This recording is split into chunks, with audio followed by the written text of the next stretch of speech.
दोस्तों, black hole तारों के साथ साथ उनकी जानकारी भी खा लेते हैं। 47 सालों से इस विरोधाभास को कोई सुलझा नहीं सका है।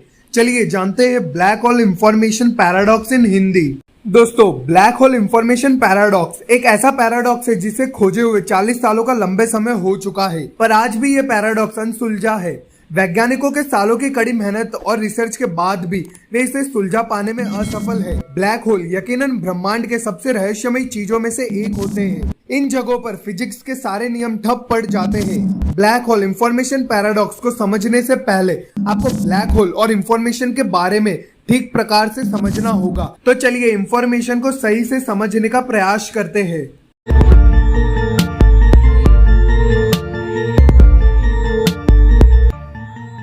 What is information?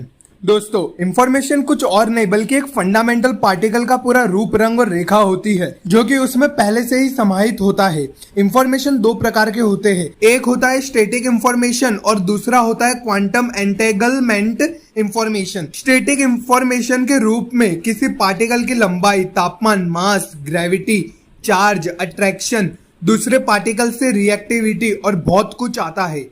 एक पार्टिकल के अंदर बहुत सारी स्टैटिक जानकारी समाहित होती है। एंटेंगलमेंट इंफॉर्मेशन के रूप में एंट्रोफी का कॉन्सेप्ट आता है। हालांकि हम यहाँ एंट्रोफी के गहराई में नहीं जानने वाले हैं। आप बस इतना समझ लीजिए कि एंट्रोफी कभी भी घट नहीं सकती, यह आमतौर पर बढ़ती ही चली जाती है। एंट्रोफी मोटे तौर पर किसी थर्मोडायनामिक सिस्टम के डिसऑर्डर के माप है। ब्रह्मांड में उथल पथल और डिसऑर्डर को भी एंट्रोफी कहा जाता है। जब एक वस्तु में बदलाव आता है तो उस बदलाव के साथ उसका एंट्रोफी भी बढ़ता है। उदाहरण के रूप में कांच के ग्लास को फोड़ने पर उस ग्लास की एंट्रोफी में वृद्धि होती है और अगर उसमें कोई बदलाव न आए तो एंट्रोफी बराबर होती है। हालांकि आम जिंदगी में अगर एक वस्तु में आप बिल्कुल भी बदलाव नहीं देखते तो इसका ये मतलब नहीं है कि उसमें बदलाव सच में नहीं हो रहा है। बहुत छोटे लेवल पर ऐसे हजारों बदलाव होते हैं, पर वो बदलाव इतने लो स्केल पर होते हैं कि हम कभी ऑब्जर्व ही नहीं कर पाते हैं। दोस्तों, जलने पर भी नष्ट नहीं होती है इंफॉर्मेशन। इसे एक उदाहरण से समझते हैं। अगर आप एक माचिस की तिल्ली को जला देते हो तो राख का रूप ले लेता है, पर माचिस की तिल्ली का इंफॉर्मेशन नष्ट नहीं होगा बल्कि कंजर्व ही रहेगा। अगर आप उस राख को फिर से सही क्रम में ले आओ तो वो फिर से माचिस की तिल्ली बन जाएगी।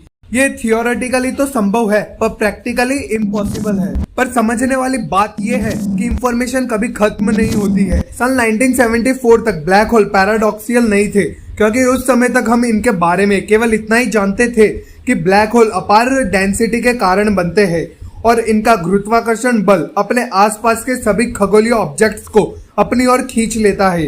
ब्लैक होल के इवेंट होराइजन में जाने के बाद कोई भी वस्तु वहां से बाहर नहीं निकल सकती, यहाँ तक कि प्रकाश भी इस खिंचाव से नहीं बच सकता।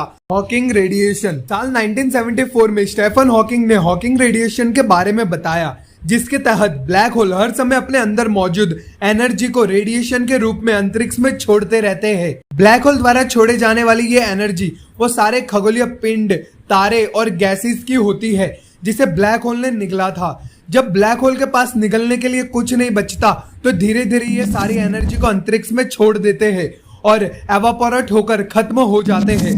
दोस्तों, स्टीफन हॉकिंग द्वारा प्रस्तुत किए गए इस पैराडॉक्स को 47 सालों का लंबे समय हो चुका है, पर इसका कोई हल किसी के पास नहीं है। आशा है कि आने वाले समय में हम अपने बढ़ती टेक्नोलॉजी की मदद से ब्लैक होल का दौरा कर पाएंगे और इस पहेली या कहे पैराडॉक्स को सुलझ पाने में कामयाब होंगे।